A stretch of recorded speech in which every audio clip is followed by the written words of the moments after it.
Hello, everyone. Welcome to the 700 Club. The Trump administration is firing back at reports that U.S. strikes on Iran's nuclear facilities did little damage. Both the head of the CIA and the director of national intelligence released statements contradicting those reports. Well, this morning, Defense Secretary Pete Hegseth took the media to task. CBN Middle East correspondent Julie Stahl has that story. Defense Secretary Pete Hegseth is blasting media outlets for playing up an early leaked report that suggested U.S. strikes on Iranian nuclear facilities did only limited damage. In hunting for scandals all the time, in trying to find wedges and spin stories, this press corps and the press corps miss historic moments. President Trump directed the most complex and secretive military operation in history. And it was a resounding success, resulting in a ceasefire agreement and the end of the 12-day war. Last night, CIA Director John Ratcliffe and Director of National Intelligence Tulsi Gabbard released statements that intelligence indicates that the strikes did severe damage to the nuclear sites. CIA continues to collect additional reliably sourced information to keep appropriate decision makers fully informed.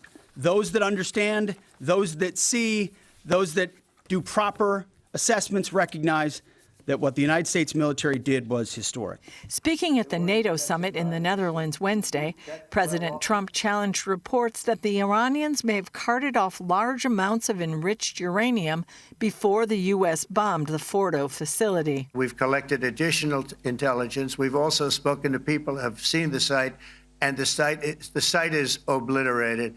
And we think everything nuclear is down there. They didn't take it out. Trump announced U.S. officials will meet with the Iranians next week, though he no longer believes a nuclear agreement is necessary. Trump's special Mideast envoy Steve Witkoff says Iran must give up any plans to ever again enrich uranium and weaponize it.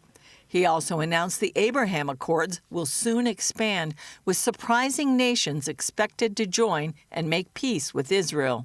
We're hoping for normalization across an array of countries that maybe people would have never contemplated would come in. Meanwhile, Trump is turning his sights from Iran to Israeli prosecutors who are trying Prime Minister Benjamin Netanyahu, calling it a witch hunt. Trump posted that Netanyahu has fought harder than anyone to protect Israel, and he deserves much better than this, and so does the state of Israel. Bibi Netanyahu's trial should be canceled immediately. CBN News spoke with Israelis in Beersheba at the site of Tuesday's missile strike. Police spokesman Dean Elsden says Israelis are resilient. We're not a scared nation, and the second thing I wanted to tell you is to thank you for your support and all your viewers' support. Israeli Christian Arab Yosef Haddad thanked President Trump profusely for backing Israel and entering the war. And he had a message. Finish the job, eliminate the IRGC, free Iran, and bring security to the Israeli people, bring security and stability to the Middle East, and you will bring security to the United States.